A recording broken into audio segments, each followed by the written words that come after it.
offense on the back burner. Okay. But if the Pittsburgh Steelers, they are one of the few franchises. I believe there's 8 to 10 franchises every year they start in the NFL, and they have true ambition and a plan to get to the Super Bowl, and try to win that. The rest of the teams, they're just there for money, and they're there transitioning until potentially they can get a team to go on a run. But there's 8 to 10 teams, and every year the Pittsburgh Steelers are in that class. So if they're true to form, if their mission statement is to get another trophy, a Lombardi trophy, then L. Bell is a part of that for the next 3 to 5 years. Now, as far as spending the rest of his career, now that might be just looking a little bit too far. That's a different conversation. Yes, okay. that sounds really good. But right? where they are right now, the reason why you have to sign him, because he's the most unique running back that we have in the National Football League. Tell me this, it's hard enough to run the football and be an elite at that. But where else do you have a guy that is an elite runner with the football, but also you can move him outside by the numbers, and he's an elite pass catcher?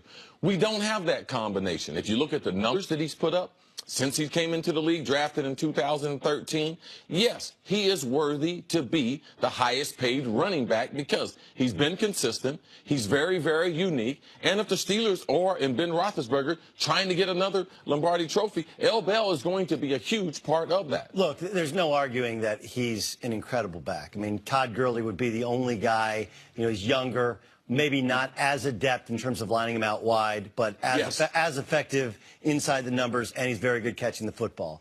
So I'm not going to argue the effectiveness of Le'Veon Bell. And the numbers, just forget all the other numbers. The only thing that matters in football, right, or any sport, wins and losses. With them, they're 41-19. Without him, they're 15-12. We've seen them play in the playoffs without Le'Veon Bell, and they have very little chance to compete where the Steelers want to compete. Yes. Right. But there's also, they got to find a new middle linebacker, right? And I mean, that defense. That's real. That defense collapsed when you lost Ryan Shazier. And there's a price point there. Yeah. So they can franchise tag him at somewhere in the $12 million variety. Sure. He probably thinks he's worth... Rejected a $12 million offer. But it's not really his choice at the end of the day, right? They can franchise him, but it's a one-year guaranteed deal, or they can extend him. If it was me, he's 25, but he's a little bit of an older 25 because of the injuries he sustained. I'm not going to hold the suspensions against him. I'm going to hold the wear and tear and the injuries against him and say, look, I'll give you 2 years guaranteed at top dollar money, and hopefully it doesn't hurt me against What the is cap. top dollar money? Well, I mean, I think he wants somewhere... He wants 15 to 17. Right. Word on the street is he said that that's what he wants to command. Right, but they can pay him $12 million, and there's no negotiation, take it or leave it with the franchise tag. Sure. So, I mean, real money, it'll probably be in the $13, $14 million variety, but it only, you only do that if you're the Steelers if you help us against the cap, right? Yes. It doesn't hit us. Give him a soft number. I would just give him 2 years guaranteed and then worry about the rest in the future, and that therein lies where the negotiations sit, right? The biggest problem with him, and if you don't sign him, he's going to be a problem in the locker room, on social media. I mean, last year. But was he this year? I mean, look, he was franchise tagged this year. He didn't go to camp, and it took him a little time to get up and going. But I mean, they still could have won a Super Bowl if not for the Jesse James. Well, the number one thing, if they franchise him, he's going to hold out all the camp. Right. Yep. All right. So if he misses all the camp, there's a chance that he could get injured. There's not a lot of players that have missed training camp, Aaron Donald being one of the exceptions, that does not end up getting hurt, getting some type of soft tissue injury in the first 4 games of the season. Because you cannot play football without practicing football. Now, you can not practice a lot of other sports, but the NFL, it just hasn't been something. So I believe it would be a long. And he's also...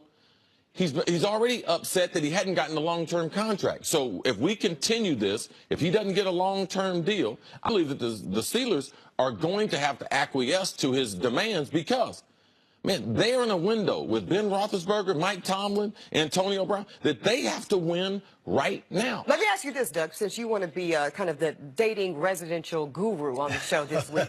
Let's equate it to that. Haven't been on the dating market in 20 years. No, I know you haven't, but you've been like the guru here at the table, right? Gotcha. Yeah, you don't have to participate to know what the rules are. That's correct. So let's equate it to that. Yeah. You've been dating, they've been dating, the Pittsburgh Steelers and Le'Veon for a while now. He's ready for a real commitment and a big old rock on his finger, correct? Yes. Okay. Now, you're right. They can They give want him him to sign a prenup. Not not only that, I think they want to just give him a shut-up ring. So we're going to give you a ring. We're not going to give you a wedding date, but then expect the same quality of relationship. And guess what happens when you do that to women? Y'all know she might still be your girlfriend, but the quality of the relationship, all the things that made it so great, going to training camp, offering your best energy on the team and inside the locker room, are compromised. So I do think there's a consequence that's a great. to So that. what you're saying is there's a lot of power in the "Have you met my fiance?" Correct. Have you met my fiance? That makes you feel good, right. and that makes you bring a different energy. You understand what she's saying? Like you're not really going to stay with Le'Veon Bell forever, right? You're like, yeah, no running, like no one stays. So let's not forever. play games. So you just say like, oh, we'll get married. When are we going to get married? Let's not get ahead of ourselves. Here's the ring. Will you? Yes, I love that idea. But that's kind of what I'm saying, which is short-term overpay. Right. Don't commit long-term because of what CeCe's saying. Yeah. They're in a window. Big Ben's got 2 years left. Overpay him if you have to for 2 years, short term, helps you against the cap. But I wouldn't lock into any running back for 3 or more years. And here's a running back who sustained, an MCL tear. He has had 2 suspensions because of off the field stuff. He has more positive test from being suspended for the whole season, or 8 games. Right. So with all that in mind, like you're not going to want, like you said, you're not going to want to set a date and actually say I do. You just want to keep him or her happy with the ring. Okay, I'm not into the dating scene, but this is what I'm going to tell you. All right, if it was mine, I wouldn't be concerned about getting married. I'd be concerned about the next 5 years, you and I having it. We're going to go real hard. Okay. All right, see now, after that, we're going to part ways. Now, I hope that you at that time are stable enough in your career and in your life, because eventually this is going to break up. Like, that's real. That's the way with players and organizations. Now, that's the way it's and everybody can prepare for that because it's full knowledge. Everyone can prepare for that, but in this time together, I need your absolute best, and my absolute best is going to require $15 million a year. That's real. But that makes the problem, CeCe, is this, though, right? If this is the Jimmy Graham, I'm not a tight end, I'm a wide receiver. Like, that sounds good, but that's breaking the mold. The only thing about Jimmy Graham was not elite enough at one position. Like, he was not an elite blocker, and even when you moved him outside, he was good, but he's not better than Gronk.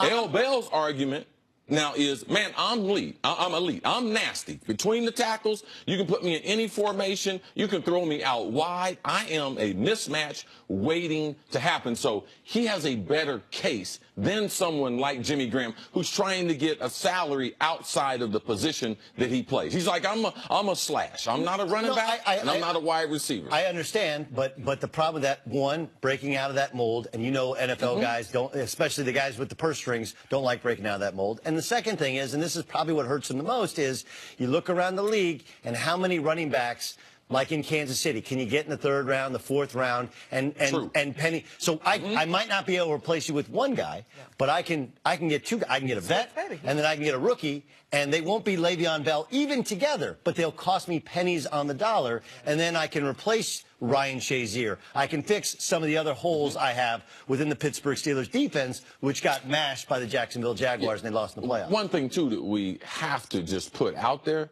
Ben Roethlisberger, he's won him a couple Super Bowls. Yep. All right? He's the only one there that's won them a couple Super Bowls, too. So Antonio Brown, he gave him $18 million last year. Now, if they give L. Bell, they give him to Big Ben, going to come back to the cash window, and that's what messes up your structure as a team. So your argument as far as too much money on the offense potentially could hurt L. Bell, but he's worthy of the money. It's the opposite of what happened in Seattle, right? They spent too much money on a couple of guys, plus everybody in the locker room gets jealous, and it breaks apart one of the great defenses we've ever seen. Fascinating stuff, guys. Coming up, though, we know the Cavs want to keep